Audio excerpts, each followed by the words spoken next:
A little girl sold all her dolls to buy medicine for her sick grandmother. But when a millionaire receives one of those dolls, something incredible happens. The harsh sound of coughing echoed through the small wooden house, making Sophie shrink in her narrow bed. The 7-year-old girl hugged her favorite doll, Lily, tightly, as if the toy could protect her from the harsh reality surrounding her. "Grandma," Sophie called softly, her voice trembling with concern. There was no response, only more coughing. Sophie slid out of bed, her bare feet touching the cold floor. With Lily firmly gripped in one hand, she tiptoed to her grandmother's room. The door creaked softly as Sophie opened it. The dim morning light filtered through the tattered curtains, revealing her grandmother's frail figure in bed. Her wrinkled face was pale, marked by deep dark circles. "Sophie, dear," her grandmother whispered, her voice hoarse. "Go back to bed." "It's too early." But Sophie couldn't go back, not when she saw her grandmother, her only family, wasting away day by day. "Grandma, you need medicine," the girl said, her voice small but determined. Her grandmother smiled sadly. "Don't worry, my love, I'll be fine." Sophie knew it wasn't true. For weeks, she had overheard the whispered conversations between her grandmother and kind neighbor, Madame Claire. There was no money for medicine. There was no money for almost anything. With a heavy heart, Sophie returned to her room. Her eyes scanned the shelves where her precious dolls were lined up. Each one had a story, a memory. Gifts from birthdays past, reminders of happier times. That's when the idea struck her, as clear as it was painful. Sophie grabbed an empty shoebox and, carefully, began placing her dolls inside it. Lily was the last. The girl hesitated, tears welling up in her eyes. "I'm sorry, Lily," Sophie whispered, stroking the doll's cloth hair. "But Grandma needs help." One by one, Sophie recalled the stories of each doll as she placed them in the box. Maria, the porcelain doll her grandmother had given her on her 5th birthday. "Remember how you taught me to waltz with her, Grandma?" Clarice, the handmade cloth doll given to her by Madame Claire. "You said she looked like me, remember?" And finally, Lily. Sophie gave her one last hug, remembering all the nights Lily had comforted her after nightmares. "You always protected me, Lily. Now it's my turn to protect Grandma." With the box in her hands, Sophie returned to her grandmother's room. The old woman had fallen asleep, her labored breathing filling the room. Sophie tiptoed closer and gently kissed her grandmother's wrinkled forehead. "I'll get your medicines, Grandma. I promise." The sun had barely risen when Sophie left the house, the box of dolls heavy in her small arms. She looked at the empty street of her humble neighborhood, feeling a mix of fear and determination. "Where are you going so early, little Sophie?" The kind voice of Madame Claire sounded behind her. Sophie turned, tears in her eyes. "I'm going to sell my dolls, Madame Claire. Grandma needs medicine." The old neighbor's face contorted in an expression of surprise and compassion. "Oh dear, I have to do this," Sophie said, her voice firm despite the tears. Would you like to buy one?" Madame Claire hesitated for a moment, then nodded slowly. "Come, let's see your precious dolls." As Sophie opened the box, showing her precious dolls to Madame Claire, she didn't notice the well-dressed man passing by the street, observing the scene with interest. Thomas, the millionaire philanthropist, slowed his pace, intrigued by the sight of the little girl selling her toys so early in the morning. He didn't know yet, but this chance encounter was about to change his life forever. Sophie, for her part, was focused on her mission. Each doll that left that box was one step closer to saving her grandmother. And she would do anything for it, even if it meant letting go of her most cherished treasures. As the sun rose higher in the sky, Sophie prepared to face the hardest day of her young life. But in her heart, there was a certainty. The love for her grandmother was stronger than any toy, more valuable than any doll. And so, with courage greater than her small body, Sophie took the first step in a journey that would change not only her life, but the lives of everyone around her. The morning sun was already warming the narrow streets of the neighborhood when Sophie, with her box of dolls in her arms, began her door-to-door journey. Her steps were hesitant, her heart heavy, but determination shone in her brown eyes. The first door opened, revealing a middle-aged woman with a tired look. What do you want, girl? Sophie swallowed hard, gathering courage. Good morning, ma'am. I'm selling my dolls. Would you like to buy one? The woman frowned, examining the box. Used dolls? No, thank you. And she closed the door. The sound of the door closing echoed in Sophie's ears, bringing back a memory. Flashback. Grandma, tell me another story. 5-year-old Sophie jumped on the bed, excited. Her grandmother smiled, her eyes shining with love. All right, my dear. How about the story of the brave girl who saved her village? Sophie snuggled up, hugging Lily. Yes, please. Her grandmother's soft voice filled the room, transporting Sophie to a world of adventures and bravery. End of flashback. Blinking away tears, Sophie moved on to the next house, and the next, and the next. The responses varied, but the result was the same. No one wanted to buy used dolls from a desperate child. Go back home, girl. This is no way to behave. Dolls? I have no money for that. Go play somewhere else, kid. With each rejection, Sophie felt her heart sink a little more, but she couldn't give up. Not when her grandmother needed her so much. As she walked to the next house, another flashback enveloped her. Flashback, Grandma, why is the sky blue? Sophie asked, looking out the window on a sunny day. Her grandmother smiled, picking Sophie up. Ah, my curious little one. The sky is blue because... And so began an entire afternoon of questions and answers, laughter and hugs, with Sophie absorbing each word from her grandmother as if it were the most precious knowledge in the world. End of flashback. Sophie stopped, taking a deep breath. The contrast between those happy moments and her current situation was too painful. It was then that she arrived at Madame Claire's house. The kind neighbor was already on the porch, as if she had been waiting for her. Sophie, dear, Madame Claire called softly. Come here.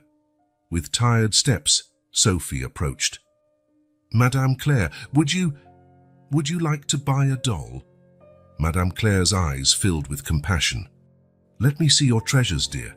Sophie opened the box, revealing her dolls. Her hands trembled slightly as she picked up each one, explaining its story. This is Maria.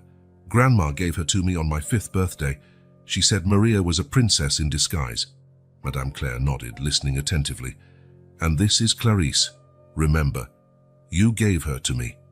You said she looked like me. A sad smile appeared on Madame Claire's face. Yes, I remember, dear. Finally, Sophie picked up Lily. Her hands hesitated, not wanting to let her go. And this is Lily. She's my best friend. Sophie's voice broke, and silent tears began to roll down her cheeks. Madame Claire knelt, getting to Sophie's eye level. Oh, my dear, you are being so brave. Sophie couldn't hold back any longer. Sobs shook her small body as Madame Claire hugged her. I just want Grandma to get better, Sophie whispered between tears. Madame Claire stepped back gently, looking into Sophie's eyes. And you are doing something incredible for her. She then took her purse and pulled out some bills. I'll buy Clarice from you, Sophie, but with one condition. Sophie looked at her, confused. What condition, Madame Claire? That you visit her from time to time. Clarice will miss you, you know. A small smile appeared on Sophie's face, the first of the day. I promise, Madame Claire. As Sophie handed Clarice to Madame Claire, another flashback surfaced. Flashback. Grandma, how do you stay so strong? Sophie asked, watching her grandmother carry heavy grocery bags from the market. Her grandmother stopped, looking at Sophie lovingly. It's not about being strong, my love. It's about loving. When you love someone, you find strength you never knew you had. End of flashback. Sophie held the bills Madame Claire had given her, feeling a new wave of determination. She had sold her first doll. It was a start. Thank you, Madame Claire, Sophie said, her voice steadier now. Madame Claire smiled, her eyes shining with a mix of admiration and concern. Joyous, you're welcome, my brave girl. Now go, continue your mission. But remember, you are not alone in this journey. With a nod, Sophie turned to continue her path. The box was a little lighter, her heart a little heavier, but her determination stronger than ever. As she walked away, she didn't notice the well-dressed man who observed the scene from a distance. intrigued by the little girl's courage. Thomas, the millionaire philanthropist, felt something stir in his heart, hardened by time and wealth. Sophie, for her part, moved on, ready to face the next challenge. Each step was for her grandmother, each doll sold was a chance at healing. And even with her heart broken from parting with her treasures, she knew she was doing the right thing. The day was still long, and many doors still needed to be knocked on. But Sophie was determined to continue, no matter how hard it was. After all, as her grandmother always said, love makes us stronger than we ever thought possible. The midday sun scorched the streets of the humble neighborhood when Sophie, exhausted and disheartened, sat on the sidewalk. Her box of dolls, still too heavy for her liking, rested beside her. Silent tears rolled down her freckled cheeks as she took Lily out of the box, hugging her tightly. "I'm sorry, Lily," she whispered. "I promise I'll try not to sell you, but Grandma needs so much help." It was at that moment that a shadow covered Sophie, offering a brief respite from the scorching sun.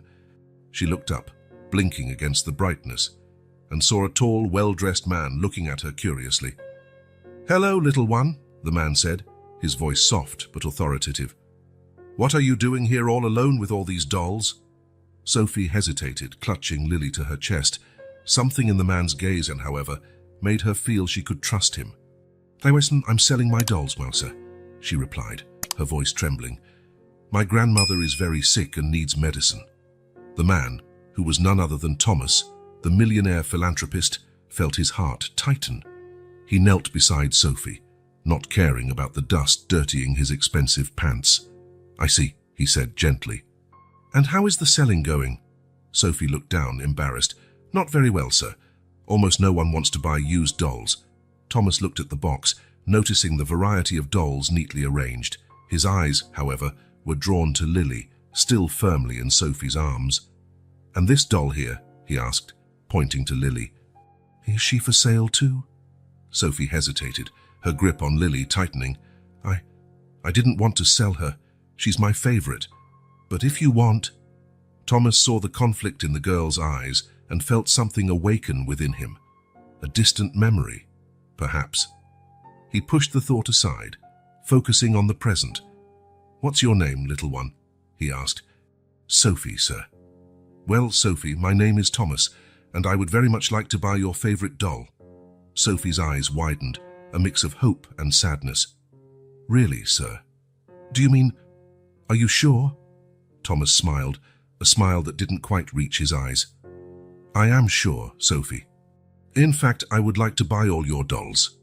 Sophie was speechless, barely believing what she heard. "All of them. But why?" Thomas looked around, as if searching for the right words. "Let's just say, I understand what it means to make sacrifices for someone you love." He then took a leather wallet from the inner pocket of his jacket. Sophie watched, fascinated, as he counted several bills, more money than she had ever seen in her life. "Here you go, Sophie," he said, handing her the money. "This should be more than enough for your grandmother's medicine, and maybe even for some new dolls for you in the future." Sophie took the money with trembling hands, her eyes wide with disbelief. "Sir, I mean, Mr. Thomas, this is too much money." Thomas smiled genuinely this time, the smile lighting up his entire face. "It's the fair price for these special dolls, Sophie, especially for this one," he said, pointing to Lily. Sophie looked at Lily, then at the money in her hands and back at Thomas. Tears began to form in her eyes, but this time they were tears of joy and gratitude. "Thank you, Mr. Thomas," she whispered, her voice choked with emotion. "You don't know how much this means to me and my grandmother." Thomas felt something stir within him, an emotion he hadn't experienced in a long time. Compassion, tenderness. He wasn't sure. "You're welcome, Sophie," he replied, his voice soft. "Now, why don't you tell me a bit about these dolls while I pack them up?" As Sophie narrated the story of each doll, Thomas listened attentively, impressed by the maturity and love emanating from the little girl. "And this is Lily," Sophie said finally, stroking the doll's head. "She's been with me since I was a baby. Grandma says she protects me from nightmares." Thomas picked up Lily gently, examining her carefully. Something about the doll seemed familiar, but he couldn't quite place it. "She's very special, Sophie," he said, placing Lily in the box with the others. "I promise to take good care of her." Sophie nodded, silent tears rolling down her cheeks. "I know you will, Mr. Thomas. You seem like a good person." Thomas felt a lump in his throat. How long had it been since someone saw him that way? As a good person. "Thank you, Sophie," he said, his voice hoarse. "Now I think you should take this money home and buy the medicine for your grandmother." Sophie stood up, still holding the money carefully. "Yes, sir. I'll do that right away." Before Thomas could react, Sophie hugged him tightly, her small arms barely circling his waist. "Thank you so much, Mr. Thomas. You saved my grandmother." Thomas, caught off guard, hesitated for a moment before returning the hug. A wave of emotions washed over him, compassion, sadness, and something more he couldn't name. When Sophie stepped back, Thomas saw a fierce determination in her eyes. "And I promise that one day I'll repay your kindness, Mr. Thomas," she said, her voice firm. Thomas smiled, touched by the girl's sincerity. "You don't need to worry about that, Sophie. Just take care of your grandmother." Sophie nodded, gave Thomas another quick hug, and ran off, the money secure in her hands. Thomas stood there, watching the little figure disappear around the corner. He looked at the box of dolls in his arms, feeling the weight of something more than just toys. As he walked back to his luxury car, Thomas reflected on the unexpected encounter. He, a millionaire philanthropist with a mysterious past, touched by the courage and love of a little girl from a poor neighborhood. Thomas didn't know it yet, but that chance encounter with Sophie was about to change his life forever. The dolls in his arms carried more than just childhood memories. They carried the power to awaken something long dormant in his heart. As he drove back to his mansion, Thomas found himself thinking about Sophie, her sick grandmother, and the humble neighborhood he had just left. For the first time in years, he felt a sense of purpose beyond simply donating money to distant causes. Thomas didn't know it yet, but he had just taken the first step on a journey that would lead him to rediscover his own humanity, all thanks to a little girl and her box of dolls. Thomas's office was a reflection of his success, spacious, elegant, and impeccably organized. Expensive paintings adorned the walls, and a panoramic view of the city stretched beyond the high-rise windows. Yet, that night, the millionaire barely noticed the luxury surrounding him. Sitting in his leather chair, Thomas contemplated the box of dolls he had bought from Sophie. His mind was still filled with images of the brave little girl and her humble neighborhood. Carefully, he began to take out the dolls one by one, examining each with a curiosity he hadn't felt in years. "What am I doing?" he murmured to himself, a wry smile playing on his lips. Here he was, one of the most powerful men in the city, fascinated by a handful of used dolls. It was then that he got to Lily, Sophie's favorite doll. Thomas picked her up carefully, noticing the signs of love and use. A patch here, a replaced button there. He was about to set her aside when something caught his attention. On the base of the doll, almost faded by time, there was an inscription. Thomas squinted, leaning in to see better.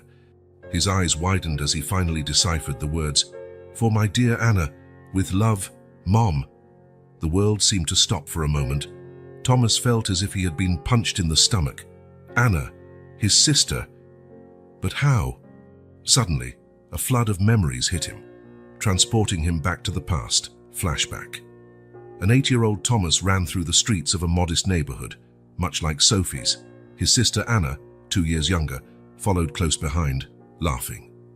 "Tommy, wait!" she shouted, clutching a doll to her chest, the same doll that was now in his hands. They reached a small house at the end of the street. A young, smiling woman waited on the porch. "Maria!" the children shouted in unison, running to hug her. Maria, their nanny, received them with open arms. "My little treasures, ready for another afternoon of stories." Thomas found himself smiling at the memory. Maria had been like a second mother to him and Anna, filling the void left by their always absent parents. The scene changed. Now Thomas saw himself a few years older, crying in Maria's lap. "Why did they have to go away, Maria?" he sobbed. "Why did they leave us?"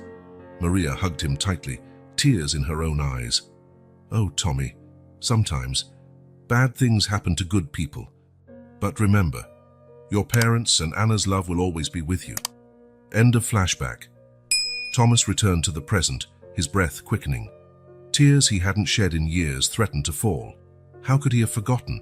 How could he have buried these memories so deeply? He looked at Lily again, the doll of his sister Anna. After the accident that took his parents and sister, Thomas had shut himself off emotionally, burying his memories along with his pain. He had left the neighborhood of his childhood, determined never to look back.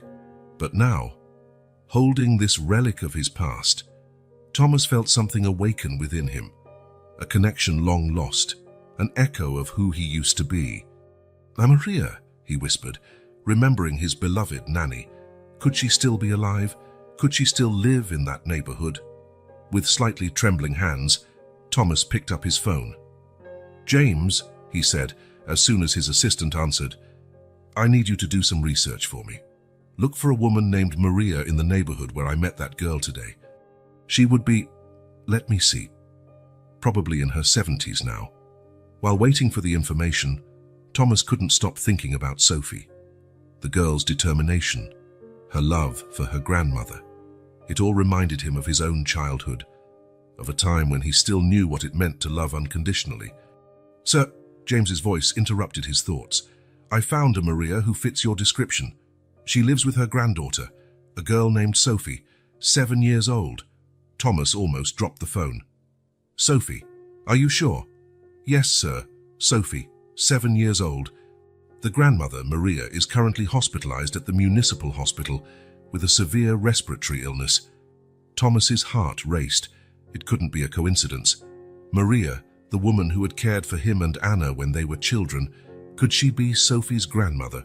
"James, I want you to do one more thing for me," Thomas said, his voice slightly trembling. "Transfer an ample amount immediately to cover all of Maria's medical expenses and to prepare my car. I'm going to make a visit to the hospital." After hanging up, Thomas looked at Lily again. A wave of emotions washed over him, sadness for the loss of his family, gratitude for the memories, and a renewed determination to make a difference. He realized that the encounter with Sophie was not by chance. It was an opportunity for redemption, a chance to honor the memory of his family and repay the love and care he had received from Maria so many years ago. With care, Thomas placed Lily back in the box with the other dolls. He had much to discover, much to fix. But for the first time in years, he felt alive, connected to something greater than his financial empire. As he prepared to leave, Thomas made a silent promise to himself, to Sophie, and to the memory of his family. He would do everything in his power to help, not just with money, but with his time, his attention, and, for the first time in decades, his heart. The millionaire philanthropist left his luxurious office with a renewed purpose. He didn't know exactly what awaited him, but he was determined to unravel the mysteries of the past and perhaps find a new meaning for his future. As the elevator descended, taking him towards a reunion with his forgotten past, Thomas found himself smiling. Life, he realized, had a curious way of connecting the dots, even when we thought all connections were lost forever. The shrill sound of the ambulance siren echoed through the narrow streets of the neighborhood, making Sophie run even faster. Her small heart pounded frantically as she struggled to keep up with the vehicle carrying her beloved grandmother to the hospital. Only hours earlier, Sophie had returned home triumphant, her pockets full of the money Mr. Thomas had given her for the dolls. Her joy, however, was short-lived. "Grandma," Sophie called as she entered the house. The silence that greeted her made her stomach sink. She found her grandmother in bed, her breathing difficult and irregular, her face pale and sweaty. "Sophie," Maria managed to whisper before a violent coughing fit seized her. Panic gripped Sophie. With trembling hands, she ran to the phone, dialing the emergency number she had memorized long ago, fearing this day would come. Now, running after the ambulance, Sophie felt the weight of the world on her small shoulders. The money she had obtained with so much sacrifice seemed insignificant in the face of her grandmother's grave condition. At the hospital, Sophie was forced to wait in the waiting room, her small legs swinging nervously in a chair too big for her. The hours passed slowly, each minute feeling like an eternity. It was then that a gentle hand touched her shoulder. Sophie looked up and saw Madame Claire's concerned face. "Oh dear," Madame Claire said softly, sitting beside Sophie. "I came as soon as I heard. How is your grandmother?" Sophie shook her head, tears beginning to form in her eyes. "I don't know, Madame Claire. No one tells me anything. I'm so scared." Madame Claire enveloped Sophie in a tight hug, allowing the girl to finally release all the tension and fear she had been holding. Sophie sobbed on Madame Claire's shoulder, feeling for the first time since it all began like the child she truly was. After a while, a doctor approached them. His face was serious but not devoid of compassion. "Are you a relative?" he asked Madame Claire. "I'm a neighbor and close friend," she replied, still holding Sophie protectively. "This is Sophie, the granddaughter." The doctor knelt to be at eye level with Sophie. "Sophie, your grandmother is very sick. She has severe pneumonia and will need to stay in the hospital for a while." Sophie felt her heart sink. But I have money for the medicine," she said, pulling the crumpled bills from her pocket. "Won't this help?" The doctor smiled sadly. "It will help, yes, Sophie. But your grandmother needs more than just medicine. She needs intensive care and constant monitoring." The following hours were a blur for Sophie. Madame Claire helped her buy the medications the doctor had prescribed, but they both knew it wouldn't be enough. The cost of the hospital treatment was far beyond what Sophie had obtained from selling her dolls. Back in the hospital room, Sophie held her grandmother's hand, watching the rhythmic movement of her breathing aided by machines. Madame Claire was by her side, a comforting and constant presence. "Grandma," Sophie whispered, "please get better. I promise I'll find a way to pay for everything. Just don't leave me." Madame Claire felt her heart break watching the desperation in the girl's eyes. She knew Sophie had already sacrificed so much, and yet it still wasn't enough. "Sophie, dear," Madame Claire said softly, "why don't you go rest a bit? I'll stay here with your grandmother." Sophie shook her head stubbornly. "I can't leave her, Madame Claire, and if she wakes up, and I'm not here?" Madame Claire sighed, admiring the girl's determination. "All right, then let's take turns. You rest a bit in that armchair, and I'll keep an eye on your grandmother. Then we'll switch, okay?" Reluctantly, Sophie agreed. As she settled uncomfortably in the armchair, she couldn't help but think of Mr. Thomas and the dolls she had sold. Was Lily taking good care of him, as she always had of her? The hours dragged on, and Sophie and Madame Claire established a silent routine of care. They adjusted Maria's pillow, moistened her dry lips, and whispered words of encouragement, even if they weren't sure she could hear them. It was during one of these vigils that Sophie noticed something different. Her grandmother's breathing seemed more laborious, the monitor beside the bed beeping more frequently. "Madame Claire," Sophie called, panic evident in her voice. "Something's wrong." Madame Claire quickly pressed the call button, and within seconds, the room was filled with doctors and nurses. Sophie was gently but firmly pushed out of the room, Madame Claire by her side. "What's happening?" Sophie cried, tears streaming down her face. "Please let me stay with her." Madame Claire hugged her tightly, her own tears falling silently. "The doctors are doing their best, dear. We have to trust them now." The minutes seemed to stretch endlessly as Sophie and Madame Claire waited for news. Sophie prayed silently, promising God, the angels, whoever was listening, that she would be the best little girl in the world if her grandmother got better. Finally, the doctor came out of the room. His face was tired, but there was a small smile on his lips. "We managed to stabilize her," he said. "So it was touch and go, but your grandmother is a fighter, Sophie." Sophie let out a sob of relief, hugging Madame Claire with all her might. "Can I see her?" Sophie asked timidly. The doctor nodded. "Just for a moment. She needs to rest." Sophie entered the room on tiptoes, approaching her grandmother's bed. Maria seemed small and fragile among the white sheets, but there was a color in her cheeks that hadn't been there before. "Grandma," Sophie whispered, holding Maria's hand. "I'm here. I love you so much." To her surprise, Maria squeezed her hand lightly. Her eyes opened a bit, focusing on Sophie's face. "My little brave one," Maria murmured, her voice hoarse. "Thank you for not giving up on me." Sophie felt her heart fill with love and relief. She knew the battle was far from won, that there would still be many challenges ahead, but at that moment, with her grandmother awake and Madame Claire by her side, Sophie felt that maybe, just maybe, everything would be all right. As night fell over the city, Sophie fell asleep in the armchair beside her grandmother's bed, exhausted but hopeful. She didn't know that at that very moment, Thomas was on his way to the hospital, bringing not just resources, but also answers to questions she didn't even know she had. Thomas was sitting in his luxurious office, the box of Sophie's dolls open before him. His fingers gently stroked Lily, his sister's favorite doll, as his mind wandered through long-buried memories.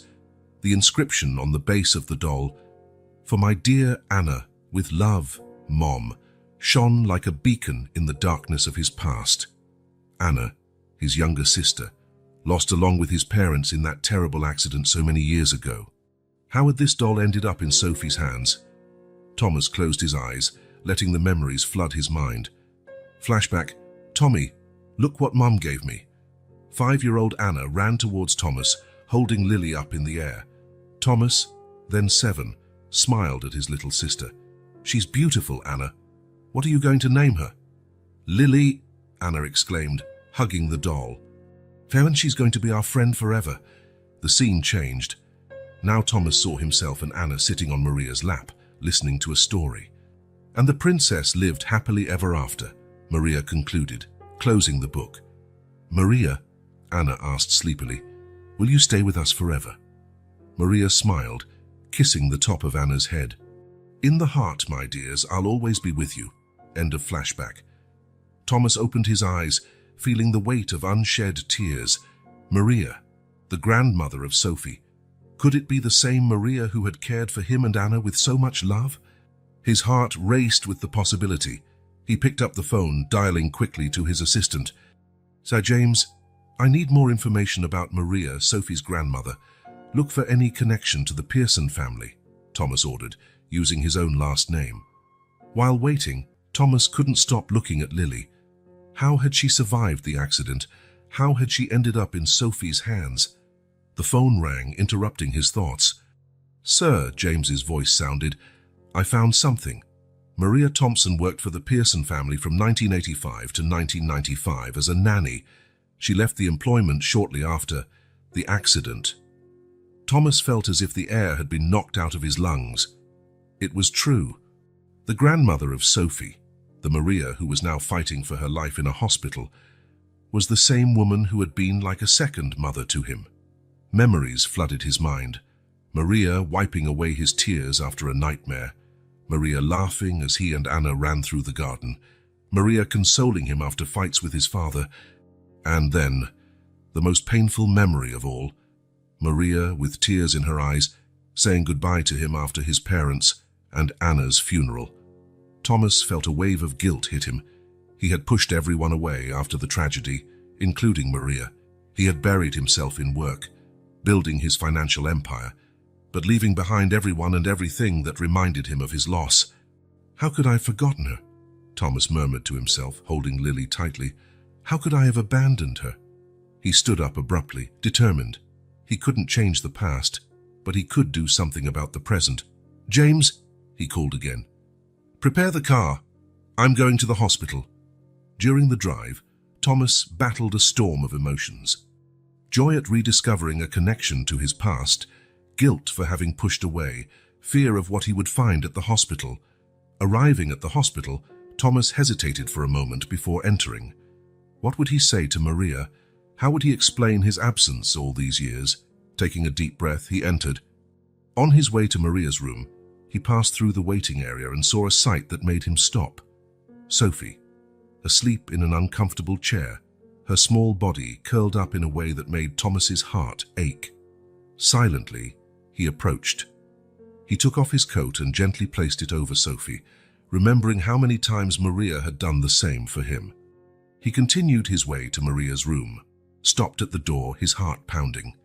Through the glass, he saw the fragile figure in the bed, so different from the strong, loving woman of his memories.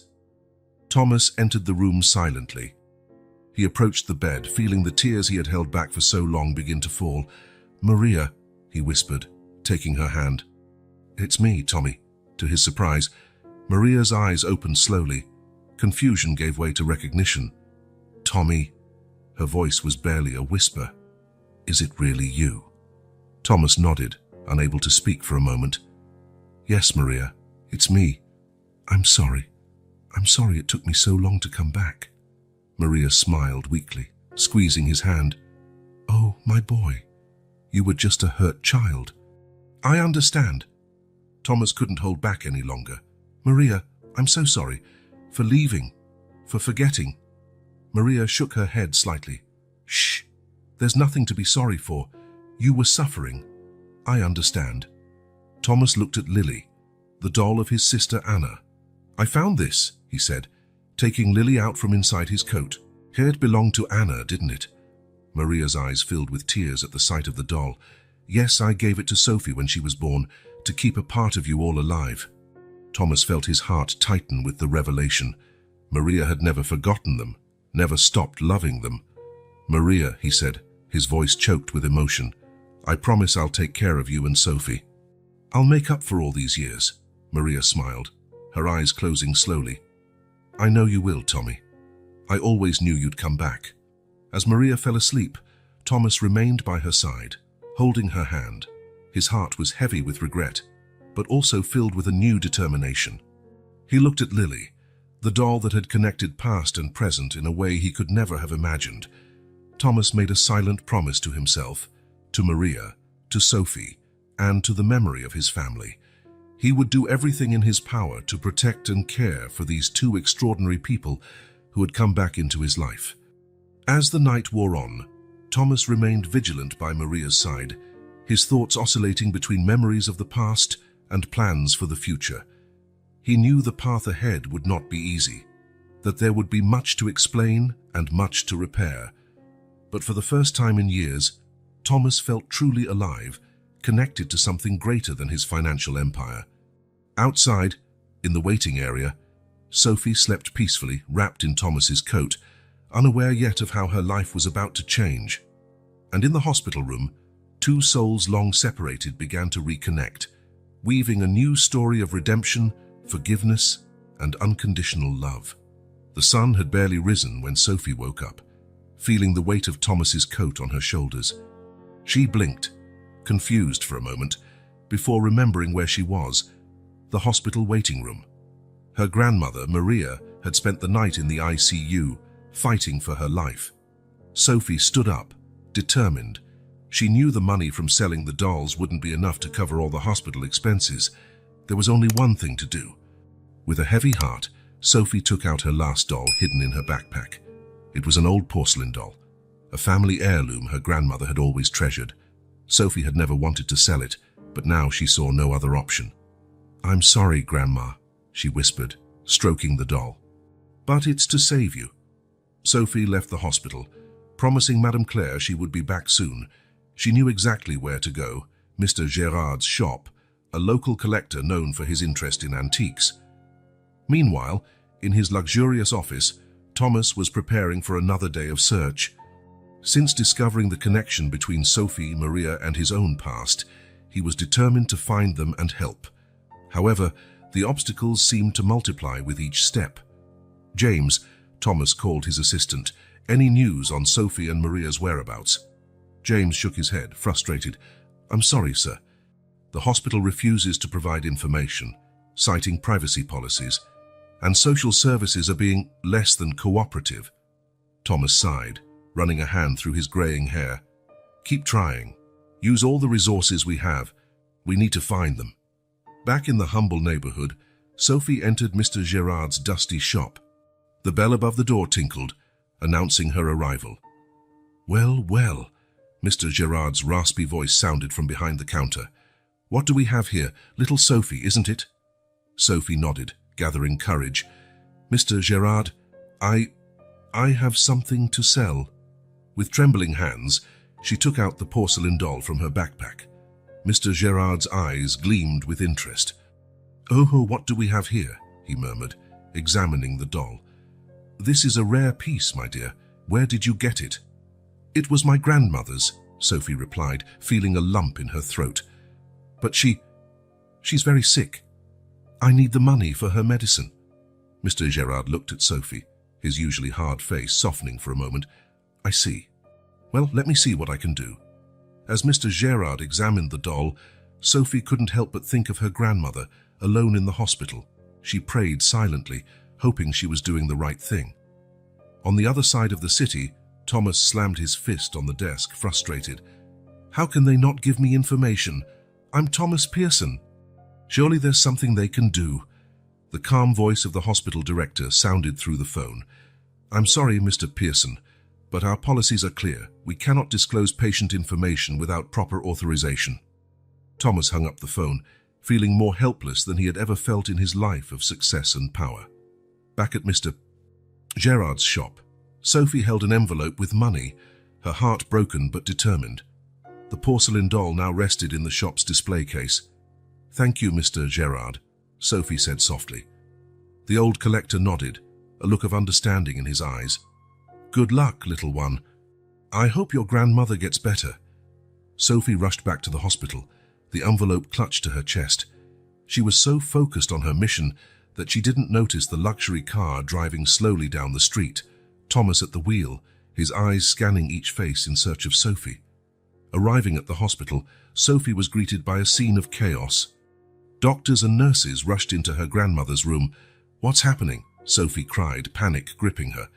Madame Claire appeared by her side, enveloping her in a protective hug. Oh, Sophie, your grandmother had a relapse. They're taking her to surgery now. Sophie felt as if the world was crumbling around her. But I got the money, she said, holding out the envelope, her hands trembling. A doctor approached them, his face grave. I'm sorry, little one, but your grandmother needs emergency surgery. It's a complicated procedure and do whatever you need to, Sophie interrupted, pushing the envelope into the doctor's hands. Son, please, save my grandmother. The doctor looked at the envelope, then back at Sophie, a mix of compassion and sadness in his eyes. We'll do our best, I promise. As Sophie watched her grandmother being rushed to surgery, she felt her legs weaken. Madame Claire held her, guiding her gently to a chair. Now we can only wait and pray, dear, Madame Claire whispered, holding Sophie's hand. Outside the hospital, Thomas finally arrived. After hours of fruitless search, he rushed to the reception, determined to find Maria and Sophie. Please, he pleaded with the receptionist, I'm looking for Maria Thompson and her granddaughter Sophie. It's urgent. The receptionist looked at him with sympathy. I'm sorry, sir, but I can't. Thomas? A familiar voice interrupted him. Thomas turned to see Madame Claire, the neighbor he had briefly met the day he bought Sophie's dolls. Oh, thank goodness, Thomas sighed in relief. Where are they? How is Maria? Madame Claire quickly led him to the waiting area, explaining the situation. When they arrived, Thomas saw Sophie, small and vulnerable, curled up in a chair too big for her. Sophie, he called softly. The girl looked up, recognition and surprise crossing her tired face. Mr. Thomas, what are you doing here? Thomas knelt beside her, taking her small hands in his. I'm here to help, Sophie. You and your grandmother. You're very important to me. Sophie looked at him, confused, but with a spark of hope shining in her eyes. You can save my grandmother. Thomas felt his heart tighten. I'll do everything in my power, Sophie. I promise. As the three, Sophie, Thomas, and Madame Claire, waited for news, the fate of Maria hung in the balance. The next few hours would tell if their combined efforts would be enough to save the life of the woman who, unknowingly, had connected all their stories. The hospital corridor was immersed in a tense silence, broken only by the occasional beep of machines and the whisper of distant conversations. Thomas, Sophie, and Madame Claire waited anxiously for news about Maria, each second feeling like an eternity. Thomas looked at Sophie, marveling at the strength and determination of the little girl. He knew he needed to tell her the truth, reveal the connection that united them, but he feared the consequences. Sophie, Thomas began softly, there's something I need to tell you. The girl looked up, curiosity mixed with concern in her gaze. What is it, Mr. Thomas? Thomas took a deep breath, searching for the right words. I knew your grandmother a long time ago. In fact, she was my nanny when I was a child." Sophie's eyes widened in surprise. "Really? But how?" Before Thomas could answer, a doctor appeared in the corridor.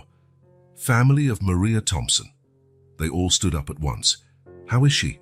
Sophie asked, her voice trembling. The doctor smiled slightly. "Now she's out of surgery and stable. You can see her now, but only for a few minutes." A collective sigh of relief echoed through the corridor. Sophie rushed ahead, eager to see her grandmother, with Thomas and Madame Claire close behind. As they entered the room, Sophie immediately ran to the side of the bed, taking Maria's hand. "Pa-Grandma," she whispered, tears of joy in her eyes. Maria opened her eyes slowly, a weak smile forming on her lips. "My little brave one," she murmured. It was then that her eyes focused on Thomas, standing hesitantly at the door. Recognition lit up her tired face. "Tommy!" Maria called, her voice barely a whisper. "Is it really you?" Thomas approached the bed, tears brimming in his eyes. "Yes, Maria, it's me." Sophie looked from one to the other, confused. "Grandma, you know Mr. Thomas?" Maria nodded weakly. "Oh, yes, Tommy. He was one of my little ones when I was a nanny." The revelation hit Sophie like a lightning bolt. She turned to Thomas, her eyes full of unasked questions. Thomas knelt to be at eye level with Sophie. "Sophie, your grandmother took care of me and my sister for many years. She is like a second mother to me." "But," Sophie began, trying to process the information, "why didn't you ever visit us before? Why didn't Grandma ever talk about you?" Guilt crossed Thomas's face. He looked at Maria, seeking guidance. She nodded slightly, encouraging him to continue. "After my parents and sister died in an accident," Thomas explained, his voice choked with emotion, "I distanced myself from everyone, including your grandmother. That was a terrible mistake, one I deeply regret." Maria squeezed his hand, her eyes filled with understanding. "Oh, Tommy, you were just a hurt boy. I understand." Sophie watched the interaction, her eyes filling with tears. "So, is that why you bought my dolls, because you knew Grandma?" Thomas shook his head. "No, Sophie. I bought your dolls because I saw a brave girl trying to save someone she loved. Only later did I discover the connection." A silence fell over the room, each absorbing the revelations. It was Madame Claire who finally spoke, her voice gentle, breaking the tension. "Well, it seems fate has curious ways of reuniting people," she said, smiling softly. Maria nodded, squeezing Sophie's hand. "It's true, and I'm so grateful it happened." Thomas stood up, his face a mix of emotions. "Maria, Sophie, I want to be a part of your lives again, if you'll let me." Sophie looked at her grandmother, seeking guidance. Maria smiled, nodding slightly. "We'd like that, Tommy," Maria said. "Wouldn't we, Sophie?" Sophie hesitated for a moment, then smiled timidly at Thomas. "Yes, we would." Thomas felt his heart fill with an emotion he hadn't experienced in years. Hope. He knelt again, taking Sophie's small hands in his. "I promise I'll do everything in my power to take care of you both," he said, his voice firm with determination. "Swice, I'll never abandon you again." Sophie, still processing everything that had happened, looked at Thomas with a mix of curiosity and caution. "Mr. Thomas, does this mean we're a kind of family now?" Thomas smiled, tears finally escaping his eyes. "Yes, Sophie, if you want, we can be a family." Maria watched the scene with eyes full of love and gratitude. "My dears," she whispered, "life has given us a second chance. Let's make the most of it." In that moment, in the hospital room, a new family was forming, bound by the past, united by the present, and full of hope for the future. Madame Claire, feeling it was time to give the new family some privacy, moved silently towards the door. Before leaving, she looked back, smiling at the sight of Thomas, Sophie, and Maria holding hands, forming a circle of love and forgiveness. As the door closed softly behind her, Madame Claire knew that, despite the challenges that still lay ahead, those three souls had found something precious, each other. The morning sun filtered through the curtains of Maria's hospital room, casting a soft glow over her peaceful face. Sophie sat in a chair beside the bed, watching her grandmother attentively. Thomas entered quietly, carrying 2 cups of coffee and a juice for Sophie. "How is she?" Thomas asked softly, handing the juice to Sophie. "To better, I think," Sophie replied, accepting the juice with a small smile of gratitude. "The doctor said she's responding well to the treatment." Thomas nodded, sitting beside Sophie. He hesitated for a moment before speaking. "Sophie, there's something we need to discuss." The girl looked at him, curiosity and a touch of apprehension in her eyes. "What is it, Mr. Thomas?" "It's about your grandmother's hospital expenses," Thomas began gently. "I'd like to pay for everything. The treatment, the medicines, everything." Sophie's eyes widened in surprise. But that must cost a lot of money." Thomas smiled gently. "Yes, it's a considerable amount, but I have the means to pay, Sophie, and I want to do it. For you and for Maria." Sophie looked down, a conflict evident in her face. I don't know, Mr. Thomas. It's very kind of you, but what, dear?" Thomas encouraged. "It's just..." Sophie struggled to find the words. "We've always managed on our own, you know. Grandma always taught me to be independent, to not rely on others." Thomas felt a wave of admiration for the little girl's strength of character. "I understand, Sophie, and that's an admirable quality. But sometimes, accepting help doesn't mean we're weak or dependent. It means we're part of a community, of a family." Sophie bit her lip, still hesitant. "But what if you change your mind later and decide you don't want to help us anymore?" The question hit Thomas like a punch in the stomach. He realized how much his past abandonment had affected not only Maria, but also Sophie, even if indirectly. "Sophie," Thomas said, his voice filled with emotion, "I promise you that won't happen. I made mistakes in the past, mistakes I deeply regret, but I'm here now and I intend to stay. You're my family." At that moment, Madame Claire entered the room, bringing with her an air of calm and wisdom. She immediately sensed the tension in the air. "What's going on here?" she asked softly. Sophie looked at Madame Claire, her eyes full of doubt. "Mr. Thomas wants to pay for all of Grandma's hospital expenses, but I don't know if we should accept..." Madame Claire smiled understandingly, pulling a chair to sit beside Sophie. "Ah, my dear, I understand your hesitation. Let me tell you a story." Sophie and Thomas turned their attention to Madame Claire, curious. "When I was young," Madame Claire began, "I went through very difficult times. My husband had passed away, leaving me alone with 2 small children to raise. I was desperate, not knowing how I would feed my children or pay the rent." Sophie listened attentively, her eyes fixed on Madame Claire. "It was then that a neighbor, a woman I barely knew, offered to take care of the children while I worked. Another brought food. An old man from the street helped fix our leaking roof." Madame Claire paused, her eyes shining with the memory. "At first, my pride made me want to refuse. I wanted to prove I could do it all on my own. But then I realized something important. Accepting help doesn't make us weak. In fact, it makes us part of something bigger, a community." Sophie absorbed each word, her face a mix of understanding and conflict. "With time," Madame Claire continued, "I managed to get back on my feet, and when I did, I dedicated myself to giving back, helping others in need. That's how we build a better world, Sophie, by accepting help when we need it and offering it when we can." Thomas listened in silence, deeply touched by Madame Claire's story. Sophie remained quiet for a moment, processing everything she had heard. Finally, she looked at Thomas, her eyes filled with a new understanding. "Mr. Thomas," she said softly, "if you still want to help us, we accept. But one day, when we can, we'll give back. I promise." Thomas felt his heart fill with emotion. He knelt in front of Sophie, taking her small hands in his. "Sophie, you've already given back more than you imagine. You brought me back to my family, gave me a second chance. That's priceless." Tears began to roll down Sophie's face. She threw herself into Thomas's arms, sobbing softly. "Thank you, Mr. Thomas. Thank you for taking care of us." Madame Claire watched the scene with a gentle smile, her eyes shining with unshed tears. She knew she had witnessed something precious, the birth of a new family, united not just by blood ties, but by choice and love. As Maria opened her eyes, observing the scene before her silently, her heart filled with joy. She knew that, no matter what the future held, her little Sophie would be safe and loved.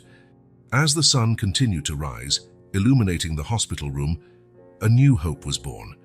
Sophie's moral dilemma had transformed into a valuable lesson about family, community, and the beauty of accepting and offering help. And with this lesson, a new chapter in their lives was about to begin. The hospital corridor was silent when Thomas arrived, carrying a bouquet of colorful flowers. His heart pounded with a mix of anxiety and determination. He knew this visit would not be just about offering financial help. It was about facing his past and, perhaps, redefining his future. Entering the room, Thomas saw Maria sitting in a chair by the window, looking frail but with a glow in her eyes that spoke of an inner strength. Sophie was asleep in an armchair in the corner, exhausted after days of vigil. "Maria," Thomas called softly, approaching the bed. Maria turned to him, a gentle smile lighting up her tired face. "Tommy, how good to see you." Thomas placed the flowers in a vase beside the bed and sat down, taking Maria's hands in his. "How are you feeling?" "Better, thanks to you," Maria replied. "Sophie told me about your generosity. I don't know how to thank you." Thomas shook his head. "There's no need for thanks, Maria. In fact, I should be thanking you for everything you did for me in the past, for taking care of Sophie. I'm sorry for having stayed away for so long." Maria squeezed Thomas's hands, her eyes filling with tears. "Oh, Tommy, you were just a hurt child. I understand." A comfortable silence fell over them for a few moments, until Maria spoke again, her voice low and hesitant. "Tommy, there's something I need to tell you, something I've kept for many years." Thomas leaned in, intrigued. "What is it, Maria?" Maria took a deep breath, as if gathering courage. "It's about your father, Tommy, and about the real reason why I left working for your family." Thomas felt his heart race. "Fehusu, what do you mean? Your father, he was involved in dangerous business, Tommy," Maria began, her voice trembling. "One night, I overheard him arguing with men in the office. They threatened him, said they would hurt him and the family if he didn't cooperate." Thomas listened, astonished, as Maria continued. "I couldn't stay silent, so I interfered. I used information I had heard to blackmail those men, to keep them away from your family." "Maria," Thomas whispered, shocked, You saved my father." Maria nodded slowly. "Yes, but at a cost. Your father got furious with me for having involved myself. He feared I could expose his secrets. So he fired me and spread rumors about me, ruining my reputation as a nanny." Thomas felt as if the ground had disappeared from under his feet. All the story he believed he knew about his family, about his father, was being rewritten before his eyes. "Why didn't you ever tell me this before?" he asked, his voice choked with emotion. Maria smiled sadly. "You were suffering so much, Tommy. I didn't want to add more weight to your shoulders. And afterwards, well, you distanced yourself, and I respected your decision." Thomas stood up abruptly, pacing the room, his mind a whirlwind of emotions and thoughts. He looked at Sophie, still asleep peacefully, oblivious to the revelation that had just occurred. "All these years," Thomas murmured, more to himself than to Maria, "all these years I believed my father was an honorable man, that you had simply left us." Maria watched him with compassion. "Your father wasn't a bad man, Tommy. He was scared, trying to protect his family the only way he knew." Thomas turned to Maria, tears in his eyes. "But at the cost of your life, Maria, you sacrificed everything for us and we abandoned you." Maria looked at him with understanding. "Sometimes, Tommy, people make mistakes. Your father made his, and so did I. But what matters is the now." Thomas fell to his knees beside Maria's bed, sobbing silently. Maria stroked his hair gently, as she had done when he was a scared child after a nightmare. "Shh, it's all right, Tommy," she whispered. "The past is past. What matters is the now." Slowly, Thomas recomposed himself. He looked at Maria, then at Sophie and back at Maria. A fierce determination began to form in his heart. "No, Maria," he said, his voice firm. Can it's not all right, but I'll make it right, I promise. Thomas stood up, a new energy emanating from him. I'll take care of you and Sophie, not just financially, but in every way. You're my family now, and I'll never abandon you again. Maria smiled, tears of joy in her eyes. Oh, Tommy, you don't need to. I do, Maria, Thomas interrupted gently. It's the least I can do after all you sacrificed for us. Besides, he added with a smile, looking at Sophie, I think I've gained a granddaughter in the process. At that moment, Sophie began to stir, waking up slowly. She blinked, looking confused at Thomas and Maria. Mr. Thomas, she murmured, rubbing her eyes. What's going on? Thomas approached Sophie, kneeling to be at her eye level. Sophie, your grandmother just told me an incredible story, a story of courage, sacrifice, and love. Sophie looked curiously at her grandmother, who nodded encouragingly. And this story, Thomas continued, made me realize something very important. Family isn't just about blood ties. It's about the people we love, who take care of us, who make sacrifices for us. Sophie listened attentively, her eyes wide with curiosity. Sophie, Thomas said, his voice filled with emotion, I'd like to be a part of your family, not just as an old friend of your grandmother's, but as a grandfather to you. If you want, of course. Sophie's eyes filled with tears. She looked at her grandmother, who smiled through her own tears, and back at Thomas. You want to be my grandfather? She asked, her voice barely a whisper. Thomas nodded, opening his arms. More than anything in the world. Sophie didn't hesitate. She threw herself into Thomas's arms, hugging him with all her might. Yes, she sobbed. Yes, I want. Maria watched the scene, her heart overflowing with love and gratitude. My dears, she whispered, kissing the top of Sophie's head. Life has given us a second chance. Let's make the most of it. As the three embraced, a new family was born, united by love, forgiveness, and the promise of a brighter future. In the days that followed Maria's revelation, Thomas threw himself into a relentless search for the truth. He spent days sifting through old files, talking to former employees of his father's, and investigating the events that led to Maria's abrupt departure from his life. Each new discovery was like a piece of a long-forgotten puzzle, revealing an image he barely recognized as his own history. He learned that his father, though not a bad man, had gotten involved in shady business that almost destroyed his family. And at the center of it all was Maria, silently protecting those she loved, even at the cost of her own reputation and future. One afternoon, as Thomas was sitting in his office, surrounded by piles of documents and old photos, Sophie entered timidly. Grandpa Thomas, she called, I'm still getting used to the new title. What are you doing? Thomas smiled, stepping away from his desk to hug his granddaughter. I'm discovering more about our history, dear, about how your grandmother Maria was incredible and brave. Sophie's eyes shone with curiosity. Can you tell me?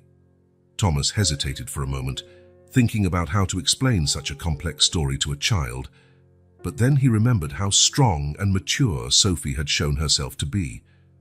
Of course, he said, sitting down and placing Sophie on his lap. A long time ago, your grandmother Maria did something very brave to protect my family. She faced bad people and kept us safe. Sophie listened attentively as Thomas told a simplified version of the story, her eyes widening with admiration. Wow, she whispered when he finished. Grandma is a real hero. Thomas nodded, feeling a wave of emotion. Yes, she is. And that's why I'm working hard to tell the truth to everyone, so that everyone knows how incredible she is. Meanwhile, at the hospital, Maria's health improved with each passing day.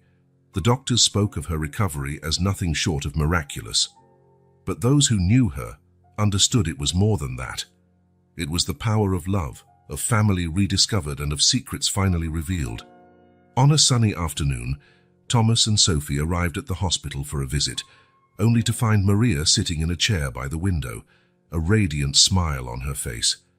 Look at you two, she said, opening her arms for a hug. My family. Thomas felt tears in his eyes as he hugged Maria. You look wonderful, he said, his voice choked with emotion.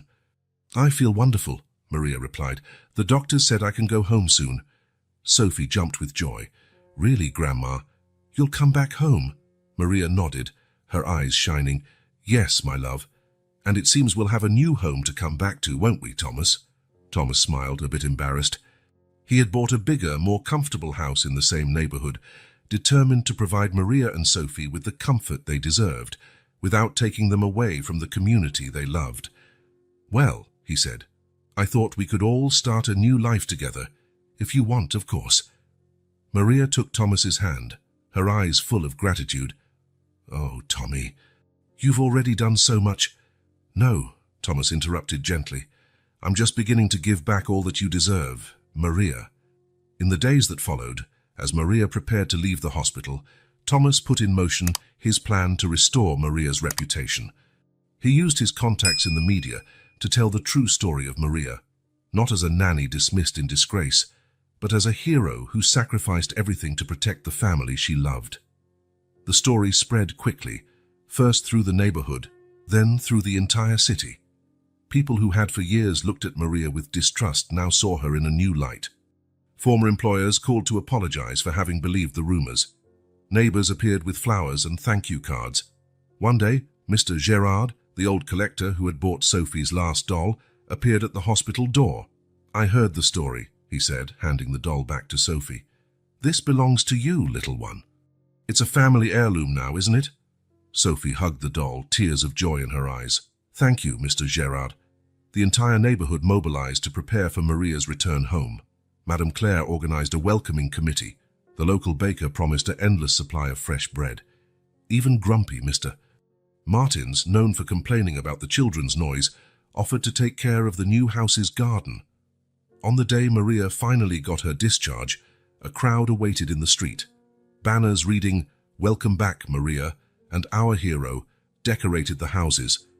As the car turned the corner, with Maria in the passenger seat and Sophie bouncing with excitement in the back, the street exploded in cheers and applause. Maria, taken aback by the reception, looked at Thomas with tears in her eyes. "What is all this?" Thomas smiled, taking her hand. "It's the recognition you always deserved, Maria. Welcome home." As Maria stepped out of the car, supported by Thomas and hugged by Sophie, the neighbors approached one by one to hug her, thank her, ask for forgiveness for years of misunderstandings. Madame Claire was the first to approach, hugging Maria tightly. "Oh, my friend," she whispered, "I always knew there was more to your story. I'm so glad the truth has finally come out." The celebration lasted all day, with music, food, and shared stories. Thomas watched it all with a smile, his heart full of a joy he hadn't felt in years. He saw Sophie running and laughing with other children from the neighborhood, Maria surrounded by old and new friends, all united by a story of courage and redemption. As night fell, the celebration continued, with lanterns lighting up the street and a small orchestra playing soft music in the center of the square. "May I have this dance?"